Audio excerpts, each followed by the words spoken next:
natao noeveriny rehetra sy nandraindrainy rehetra ahafahana mamahan'ny krizy dia tsy mbola totoso zany amin'izao fotoana izao.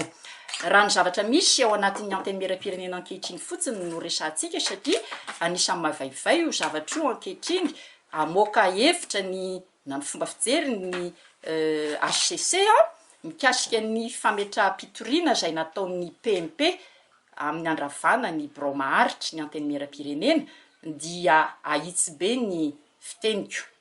Raha toa ka noeverina fa tsy ara-dalàna ny fomba nanatotosana ny fifidianana ny Bromaharitry ny anteny miram-pirenena tamin'ny session spéciale iny dia tany am-boalohany dia tsy tokony ho nandray anjara tamin'izany ny PMP. Tsindriko anefa ary fantatritsika rehetra zany fa tsy vitany hoe nandray anjara ny PMP fananana candidat notoanana ary pahalalàna no nanolotra ny candidat io. Rehefa tsy lany ve ny candidat notoanana dia manjary tsy ara-dalàna ny fifidianana ny Bromaharitry ny anteny miram-pirenena. Ankehitriny aza dia misy maneho hevitra ohatran'ny Sefafi hoe mety afara amin'ny fandravana mihitsy ny anteny miram-pirenena izao toe-javatra izao. Fanontaniana mahitsy no apetrako, mbola ho zakan'ny firenena ve ny hanao fifidianana indray kanefany raha izahay dia efa nametraka ahiata ny ampiandohana hoe sao dia tsy mety ny fifidianana olona, andeha aloha rafitra no apetrakintsika eto amin'ny fifidianana lalam-pandrenana, ny risoditsika ilay fifidianana. Ankehitriny ny zavatra atao eto amin'ity firenena ity na dia eo aza ny filoham-pirenena voafidim-bahoaka dia fandravana efatrany. Ka amiko ny fomba fihetsiky ny PMP dia tsy manaraka ny fomba mampanao politika marina. Ataoko amin'ny teny frantsay hoe malhonnêteté intellectuelle et politique. Fa raha hitanao tsy mety dia tsy tokony nandray anjara tamin'ny zavatra tsy mety sy tsy ara-dalàna ianao. Fa ankehitriny dia fandravana efa ny dikan'izao ary tsy azo ekena.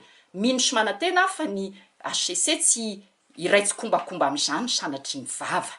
Mba zavatra mahitsy satria mahatakajavatra ny malagasy sy ny olom-pirenena ary mametra-panontaniana mihitsy amin'izao fomba fihetsiky ny solombavam-bahoaka sasatsasany mandrafitra n'io PMP io.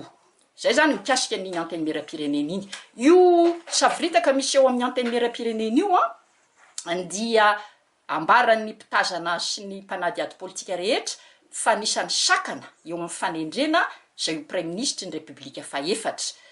Dia milaza mazava hoe tsy hitako mihitsy raha za manokana ny tokony olana amin'ny fanendrena ny Premier Ministre satria mazava tsara ny majorité tokony hanolotra n'izany Premier Ministre zany ho tendreny ny filoham-pirenena dia avy ao amin'ny fianakaviana politikany satria reo no majorité na maro anisa ao anatin'ny anteny miram-pirenena dia ny mapara sy ny mpiaradia mapara izany.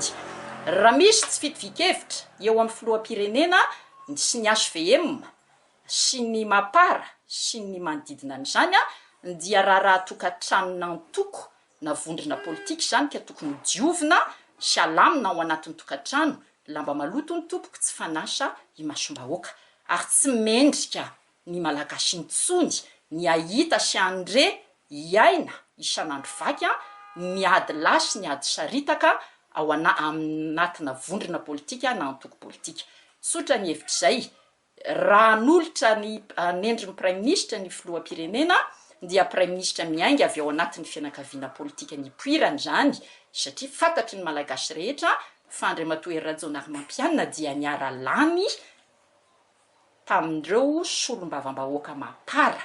Zany dia zavatra miharihary ary tsy azo iodivirana zany. Zay ny marina zay. Iray ihany ny mapara ny HVM, iray ihany Andriamatoa Rajoelina sy ny président Hery Rajaonarimampianina ary tsy tokony adinitsika fa niara-ny tantana tao anatin'ny TT Samity izy nametraka fanamby amin'ny soritrasa maromaro nisy ny tratran'ny zareo ny fanamby napetrany nanaovantsika sorona ny malagasy namatsika pretandrazana ane zany tolom-bahoaka tamin'ny 2009 zany ka amiko Andriamatoa Hery Rajaonarimampianina dia nametrahany mapara sy Andriamatoa Rajoelina sy ny vahoaka rehetra mitady fanovana fitokisana hitondra n'izany fanovana marina izany ka tokony ahy andamina ny raharaha tokantranony vondrona politika misy azy a sy ny fianakaviana politikany